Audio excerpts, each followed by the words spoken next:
የአሜሪካ የመከላከያ ሚኒስቴር ፔንታገን ወዳጅና ጠላቱን የለየበት ሰነድ እያነጋገረ ይገኛል።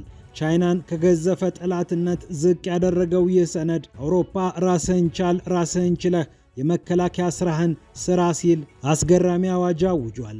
ፔንታገን 34 በሚሆኑት ገጾች ያሰፈራቸው ነገሮች አሜሪካ አፍንጫዋ ስር ያሉትን አካባቢዎች በሚገባ እንደምትመለከትና ራቅ ወዳሉት ስፍራዎች የምታወጣው ጉልበት እንደሚቀንስ አመላካች ሆኗል። ስለ ቻይና፣ ስለ ሩሲያ፣ ስለ ሰሜን ኮሪያና ስለ ሌሎች ኃይሎች የተቀመጡት ነገሮችን ማስገርመዋል፣ እንመለከታቸዋለን። ይህ እንደተጠበቀ ሆኖ የአሜሪካው ፕሬዝዳንት ዶናልድ ትራምፕ ቻይና ካናዳን ትበላታለች አሉ። ቻይና ካናዳን ዋጥ ታደርጋታለች ሲሉ የተናገሩት ሁለቱ ሀገራት የንግድ ስምምነት መፈራረማቸውን ተከትሎ ነው። እኛ የምንጠይቃቸውን ነገሮች አያደርጉም፣ ከቻይና ጋር ግን ሄደው ተለጥፈው ይስማማሉ። ታያላችሁ፣ በመጀመሪያው ዓመት ቻይና ካናዳን ስልቅጥ አድርጋ ትውጣታለች ሲሉ ትራምፕ ተናግረዋል። የዓለም የኃይል አሰላለፍ እየተፋለሰ እየተከለሰ ባለበት በዚህ ሰዓት ህንድና አውሮፓ ህብረት ሊፈራረሙት ይችላሉ የተባለው የንግድ ስምምነትም ትኩረት አግኝቷል። በህንድ የነጻነት ቀን የተጋበዙ ከፍተኛ የአውሮፓ ህብረት ባለስልጣናት ወደ ኒው ዴልሂ የሚያመሩት አንድም ለዚህ ነው ተብሏል። በትራምፕ ቀረጥ የተማረሩት ህንድና አውሮፓ ልዩ ስምምነት በመፍጠር የንግድ ሚዛናቸውን ለማስተካከል ጥረት እንደሚያደርጉ ታውቋል። ህንድም በፊናዋ አውሮፓም በፊናው ተመሳሳይ ስምምነቶችን እየተፈራረሙ ይገኛሉ። የአሜሪካው ፕሬዝዳንት ዶናልድ ትራምፕ እዚህም እዚያም ላይ በምክንያትም ያለ ምክንያትም የሚጥሏቸው ቀረጦች እንዲህ አይነት የኃይል አሰላለፍና የንግድ ስምምነት እንዲበዛ አድርጓል እየተባለም ይገኛል። በሌላ በኩል አሜሪካ ኢራን የምትገባባቸውን የምትሳተፍባቸውን አጋጣሚዎች ሁሉ እያደነች ሀገራትን እያስፈራራች መሆኑ ተሰምቷል። ኢራቅና ደቡብ አፍሪካ ማስፈራሪያው ከደረሳቸው ሀገራት መካከል እንደሚመደቡም ታውቋል። አሜሪካ ኢራቅ ላይ የዛተችው ዛቻም ትልቅ ትኩረት አግኝቷል። በኢራን የሚደገፉ ፖለቲከኞች በኢራቅ መንግስት ውስጥ የሚካተቱ ከሆነ አሜሪካ ውስጥ የምታንቀሳቀሱትን የነዳጅ ገንዘብ አታገኟትም ስትል አሜሪካ ኢራቅን ማስፈራራቷ ተሰምቷል። ሌላኛዋ ዛቻ የደረሰባት ሀገር ደቡብ አፍሪካ ናት። የብሪክስ ሀገራት የባህር ኃይል ጥምረት ፈጥረው ወታደራዊ ልምምድ ካደረጉ በኋላ በልምምዱ ላይ ኢራን ተሳትፋ ስለነበር እንዴት ኢራንን ያሳተፈ ልምምድ ታደርጊያለሽ? ሊያውም በባህርሽ ተብላ ደቡብ አፍሪካ ከአሜሪካ ጫና እየመጣባት እንደሆነ ታውቋል። ፒያሳ ኔትወርክን ስትከታተሉ ሁሉንም በጥልቀት ታገኛላችሁ። ፒያሳ ኔትወርክን ሰብስክራይብ፣ ላይክ እና ሼር በማድረግ የፈጣን የተአማኒና የጥልቅ ዘገባዎች ቤተሰብ ሁኑ ስንል በአክብሮት ጋብዘናል። አሁን ወደ ጉዳዮቻችን አለፍን።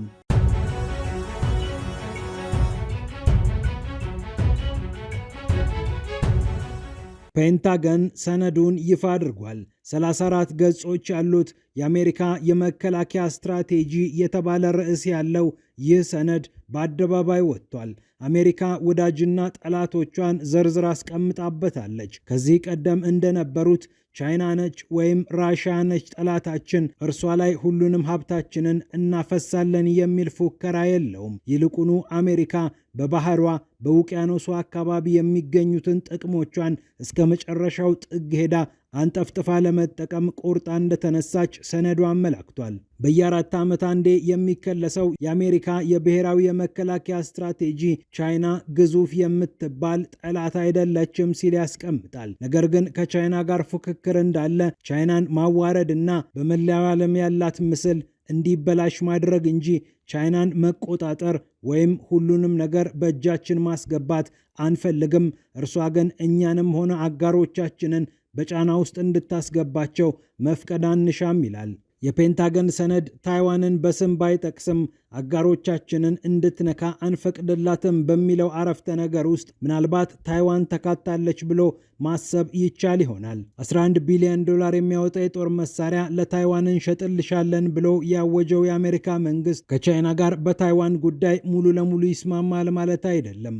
አሜሪካ በይፋ ታይዋን የቻይና ግዛት አይደለችም ወይም ነች የሚል ንግግርን ከመናገር በዘለለ ታይዋንን ቀስ በቀስ የማደራጀትና የጦር መሳሪያ የመሸጥ ስልት ላይ ተጠምዳ ቆይታለች። ትራምፕም እንዲህም እንዲያም ሳይሉ የጦር መሳሪያ ሽያጩን አጠናክረው ነው የቀጠሉት። በ2018 እና በ2022 የወጡት ሰነዶች ግን በቻይና እና በሩሲያ ላይ ትኩረት ያደረጉ ነበሩ። 2018 ራሳቸው ትራምፕ ፕሬዝዳንት በነበሩበት ሰዓት ቻይናና ሩሲያን በከላሽነት ኃይሎች ከመደቡ በኋላ በሰነዱ ውስጥ እንደ ስጋት እንዲገቡ አድርገው ነበር። በ2022 እንደ አውሮፓውያን አቆጣጠር የወጣው የፔንታገን ሰነድ ደግሞ ቻይና ላይ ትኩረቱን አድርጓል። አሁን ግን የአሜሪካ የባህር አካባቢ፣ ገልፍ ኦፍ አሜሪካ፣ ግሪንላንድ እና ፓናማ አካባቢ አይኗን ሙሉ ለሙሉ እንዳደረገች ያመላክታል። ምዕራባዊውን ንፍቀ ክበብ አሜሪካ በቁም ነገር ትይዘዋለች ተብሎ ነው የሚጠበቀው። የአሜሪካ እውነተኛ ብሔራዊ ጥቅም የሚረጋገጠው እዚህ አካባቢ ስለሆነ ትኩረታችንን ሁሉ ነገራችንን እዚህ አካባቢ እናደርጋለን ሲል ነው ሰነዱ ያስቀመጠው። በእርግጥም ሰነዱ ይፋ ሆኖ ከመውጣቱ በፊት አንዳንድ ነገሮቹ መተግበር ጀምረው ነበር። የቬንዙዌላውን ፕሬዝዳንት ኒኮላስ ማዱሮን ኮማንዶ ልኮ ወደ አሜሪካ አስገብቶ ለማሰር ያስቻለው ይህ አይነቱ መንፈስ ነው። የኩባን መንግስት ጥልሃለሁ ብሎ ማስፈራራት፣ ግሪንላንድን ካላመጣችሁልኝ ማለት፣ ካናዳ 51ኛዋ ግዛት ነች ማለት፣ አሜሪካ አፍንጫዋ ስር ያሉ በምዕራቡ ንፍቀ ክበብ የሚገኙ ሀገራትና ውሃዎች እንዲሁም ደግሞ የማዕድን ሀብቶች ላይ እንደማትደራደር አመላካች ሆኗል። ይህ ደግሞ በአሜሪካ የውጭ ፖሊሲ ታሪክ ቀላል የሚባል ለውጥ ይሆናል ተብሎ አይጠበቅም።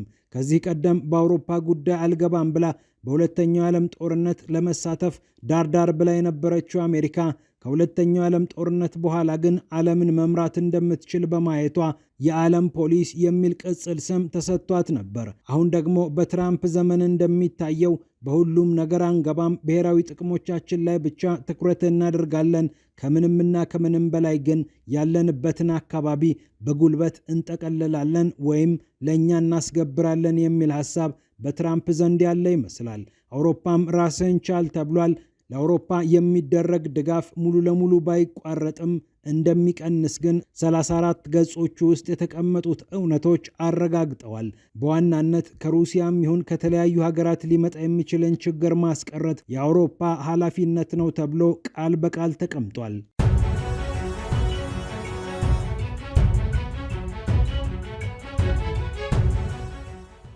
አውሮፓም አሜሪካ ከእንግዲህ በንግዱም በወታደራዊ መስኩም ዘላቂ አጋሬ ላትሆን ትችላለች፣ ስለ ዘላቂ ጥቅም ላስብ ብሎ ከተለያዩ ሀገራት ጋር ንግግር ማድረግ ቀጥሏል። ህንድ ትኩረት የተደረገባት ሌላኛዋ ሀገር ነች። የአውሮፓ ካውንስል ፕሬዝዳንት አንቶኒዮ ሉዊስ ሳንቶስ ዳኮስታ እንዲሁም የአውሮፓ ኮሚሽን ፕሬዝዳንት የሆኑት ኡርሱላ ቮንደር ሌየን ወደ ኒው ዴልሂ እንደሚያቀኑ ይጠበቃል። የህንድን የሪፐብሊክ ቀን ለማክበር ነው ሁለቱ መሪዎች ወደ ህንድ እንደሚሄዱ የሚጠበቁት። በዋናነት ስነ ስርዓቱን ከመካፈልም ባለፈ የንግድ ስምምነት ላይ መነጋገር ቢቻል ስምምነቱን መጨረስ የሁለቱ ዋና ፍላጎት እንደሆነም ታውቋል። በትራምፕ የንግድ ጦርነት ተከፍቶባቸው በታሪፍ የተንበሸበሹት አውሮፓና ህንድ ከእንግዲህ የተለያዩ ስልቶችን በመከተል ራሳችንን መቻል አለብን ብለው እንደገመገሙ በርካቶች ሲናገሩት የቆየው ነው። አሁን ደግሞ የስምምነቶች ሁሉ እናት የተባለውን ታላቅ ስምምነት ለማድረግ ኒውዴልሂና ብራሰልስ እየመከሩ እንደሆነ ምናልባትም ለስምምነቱ ጫፍ ላይ እንደደረሱ ነው የተሰማው። ህንድ በ4 ዓመት ጊዜ ውስጥ 8 የሚሆኑ የነፃ ንግድ ስምምነቶችን የተፈራረመች ሲሆን ከዩናይትድ ኪንግደም፣ ከኦማን፣ ከኒውዚላንድ እና ከተለያዩ ሀገራት ጋር ይህንን ስምምነት ተፈራርመዋለች። ይህ ብቻ አይደለም። አውሮፓ በዚህ ስምምነት ውስጥ የሚካተት ከሆነ ደግሞ አውሮፓም አብሯት የሚስማማ ከሆነ 9ኛው ከበድ ያለ የነፃ ንግድ ስምምነት ይሆናል ተብሎ እየተጠበቀ ይገኛል። ብራሰልስም በበኩሉ ተከታታይ የንግድ ስምምነቶችን እያደረገ ይገኛል። ከደቡብ አሜሪካ ሀገራት ጋር ያደረገው ስምምነት በቅርቡ ተጠቃሽ ሆኖ ተቀምጦለታል። ጃፓን፣ ደቡብ ኮሪያ እና ቪየትናም አውሮፓ ህብረት የተፈራረመባቸው ሌሎች ሀገራት ናቸው። $4 ትሪሊየን ጂዲፒ ወይም ዓመታዊ ምርት ላይ የደረሰችው የዓለማችንን ግዙፍ ኢኮኖሚ ለመገንባት እየተንደረደረች ያለችውና በአራተኛ ደረጃ ላይ የተቀመጠችው ህንድ ጃፓንን በመጣስ ወደፊት እየሄደች እንደሆነ ታውቋል። ይህንን ትልቅ ኢኮኖሚና ገበያ ለመቋደስ ደግሞ አውሮፓ ትኩረት እንዳደረገ ነው የተሰማው። ህንድ ወደ አውሮፓ ህብረት 76 ቢሊዮን ዶላር የሚያወጣ ምርት የላከች ሲሆን 61 ቢሊዮን ዶላር ደግሞ ከአውሮፓ ህብረት አስገብታለች። በዚህም የ15 ቢሊዮን ዶላር የንግድ ሚዛን ትርፍ አላት። ይህንን ትርፍ ለማጥበብና የአውሮፓንም ገበያ ለማስፋት ነው ብራሰልስ እያሰበ የሚገኘው። መሰል የንግድ ስምምነቶች እዚህም እዚያም እየተፈረሙ ሲሆን በቅርቡ ከተፈረሙት ስምምነቶች መካከል የካናዳና የቻይና ስምምነት ተጠቃሽ ነው። ሁለቱ ሀገራት በኤሌክትሮኒክስ ምርቶች እና በግብርና ምርቶች ላይ አንዳቸው ባንዳቸው ላይ ጥለውት የነበረውን ቀረጥ መቀነሳቸውን ተከትሎ አሜሪካ መቆጣቷና መቀየሟ በአደባባይ እየታየ ይገኛል። የአሜሪካው ፕሬዝዳንት ዶናልድ ትራምፕም ቻይና ካናዳን ትውጣታለች ሲሉ መናገራቸው ተሰምቷል። ጎልደን ዶም የተባለ ግዙፍ የአየር መከላከያ ስርዓት በግሪንላንድ እንመስረት ስንል ካናዳ እኛን ተቃውማን ነበር። ከቻይና ጋር ሄዳ ተለጥፋ ግን ስምምነት ትፈራረማለች።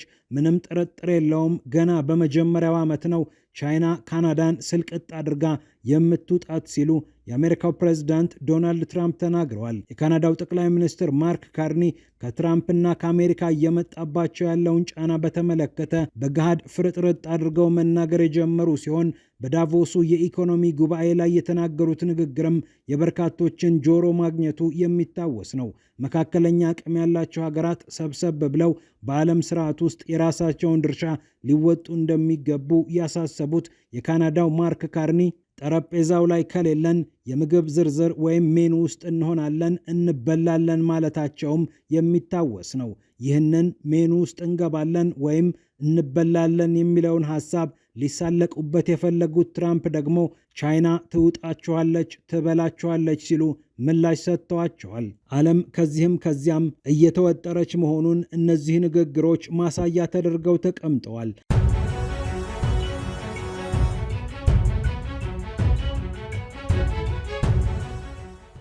አሜሪካ አሁንም ጫና የምታደርግባቸው ሀገራት እንደቀጠሉ ሲሆኑ ኢራቅ ሌላኛው ሀገር ሆና ተመዝግባለች። ኢራቅ ጫና የተደረገባት በኢራን ይደገፋሉ የተባሉ የፖለቲካ ኃይሎችን በቀጣይ በሚመሰረተው መንግስት ላይ የምታሳትፍ ከሆነ ውርድ ከራሴ ተብላ ነው በአሜሪካ ማስፈራሪያው የደረሳት። አሜሪካ ይህንን ማስፈራሪያ እንደሰጠች የዘገበው ሮይተርስ ሲሆን ኢራቅ ይህንን አልሰማሁም ብላ የምትተገብረው ከሆነ ግን በአሜሪካ ኒውዮርክ ባንክ የሚገኘውን የኢራቅ የነዳጅ ገንዘብ ላታንቀሳቀስ እንደምትችል ተወቀው ተብላ እንደተነገራት ነው ሮይተርስ የዘገበው። የአሜሪካው ፕሬዝዳንት ዶናልድ ትራምፕ አንድን ሀገር መጫን ሲፈልጉ በቀጥታ በዚያች ሀገር ላይ ከሚያደርሱት ጫና በተጨማሪ ሌሎች ሀገራት ለምን ከዚያች ሀገር ጋር ትሰሪያለሽ ተብለው ጫና ውስጥ እንዲገቡ እንደሚያደርጉ ይታወቃል። ደቡብ አፍሪካም ሌላኛዋ ሀገር ስትሆን የብሪክስ የወታደራዊ ልምምድ ያስቆጣቸው ትራምፕ እንዴት እንዲህ አይነት ነገር ታስተናግጃለሽ ብለው እንደተቆጧት እንደገላመጧት የሚታወቅ ነው። የብሪክስ ሀገራት የባህር ኃይሎቻቸውን ሰብሰብ አድርገው በደቡብ አፍሪካ ልምምድ ማድረጋቸው ይታወሳል። ኢትዮጵያን ጨምሮ 10 የሚሆኑ ትልልቅ ሀገራት የተካተቱበት የብሪክስ ስብስብ የአሜሪካንና ነባሩን የፋይናንስ እንዲሁም የወታደራዊ ስርዓት ለመጋፋት የተቋቋመ ስብስብ እንደሆነ ይታወቃል። ታዲያ በጥር ወር በደቡብ አፍሪካ የባህር ጠረፍ የተደረገው ወታደራዊ ልምምድ በአሜሪካ ዘንድ አልተወደደም። ኢትዮጵያ በታዛቢነት የተሳተፈችበት ይህ የባህር ኃይል ልምምድ በአሜሪካ ፍጹም አልተወደደምና ደቡብ አፍሪካ በተለይ ኢራንን ጠርተሽ አስተናግደሻል ተብላ ከፍተኛ ጫና ከአሜሪካ እየደረሰባት እንደሚገኝ ነው አልጀዚራ የዘገበው። ፒያሳ ኔትወርክን ስትከታተሉ ስለቆያችሁ ክብረት ይስጥልን ብለናል። ፒያሳ ኔትወርክን ሰብስክራይብ፣ ላይክ እና ሼር በማድረግ የፈጣን የተአማኒና የጥልቅ ዘገባዎች ቤተሰብ ሁኑ ስንል በአክብሮት ጋብዘናል። ሰላም ለዓለማችን።